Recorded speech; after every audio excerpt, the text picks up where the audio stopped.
বঙ্গবন্ধুর ডিস্ট্রয় হওয়ার পিছনে একমাত্র কারণ হচ্ছে সিরাজুল আলম খান। তাকে সঠিকভাবে মূল্যায়ন না করা, এটা হচ্ছে আমার চিন্তা।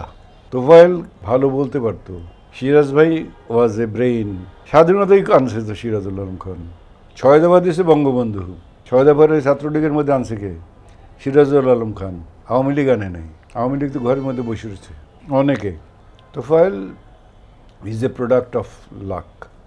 তোফায়েলকে যে বক্তৃতা দিয়ে লিখে দিত কালকে সকালবেলা কি বলবে কি না বলবে, কি করবে না করবে, সেটা ছিল সিরাজুল আলম খান।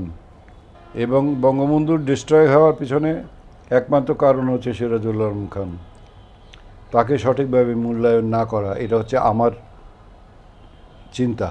তোফায়েল আহমদকে বানিয়েছে তার সেক্রেটারি, পলিটিক্যাল সেক্রেটারি, কাজ করতে হচ্ছে সিরাজুল আলম, পলিটিক্যাল সেক্রেটারি তোফায়েল আহমদ। জি। আর ইন্ডিয়ার থেকে আসছে কে? ডিপি ধর, 35 বছরের মানে ঝানুং একজন পৃথিবী বিখ্যাত পলিটিশিয়ান। তো তোফায়েল তার সাথে কী কথা বলবে? তোফায়েল কুড স্পিক, ভালো বলতে পারত। সিরাজ ভাই ওয়াজ এ ব্রেইন। স্বাধীনতাই আনছে তো সিরাজুল আলম খান। ছয়দাবাদ দিয়েছে বঙ্গবন্ধু। ছয়দাবাদের ছাত্রলীগের মধ্যে আনছে কে? সিরাজুল আলম খান। আওয়ামী লীগ আনে নাই। আওয়ামী লীগ তো ঘরের মধ্যে বসে রয়েছে অনেকে। সিরাজুল আলম খানের সাথে আপনার সম্পর্ক কেমন ছিল? আপন ভাই। সিরাজ ভাই হচ্ছে আমার পলিটিক্যাল আইডল। আচ্ছা। বঙ্গবন্ধুর সাথে দুই একটা কথা বলার সাহস তার ছিল, আর তাছাড়া আমাদের কারো কথা বলার সাহস ছিল না। সে স্বীকার করে নাই যদিও 20 বছর পরে।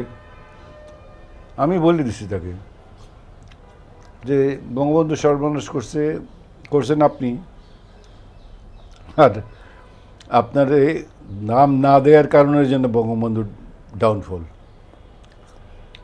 ওইখানে তো ভয়েলে না নিয়ে যদি আপনাকে বসাইতো তাহলে বঙ্গবন্ধুই থাকতো, ওইখানেই থাকতো।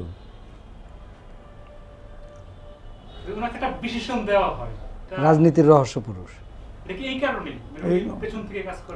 সবই তো তৈরি। আসম আব্দুল রব কোত্থেকে আসছে? কথা বলতে পারতো। শাহজাহান সিরাজ সামনে বসতে পারতো, মাটিতে বসে থাকতো। তো রাজ্জাক ভাই জোরে কথা বলতে পারতো সিরাজ ভাইয়ের সামনে। এক বয়সী হইল, সমবয়সী, একই পোস্টে দুজন, এত সোজা না।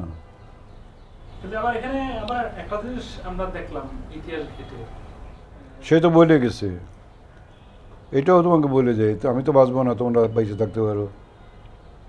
যে বাংলাদেশের সাথে ম্যাপ যেটা আছে, that map is not complete.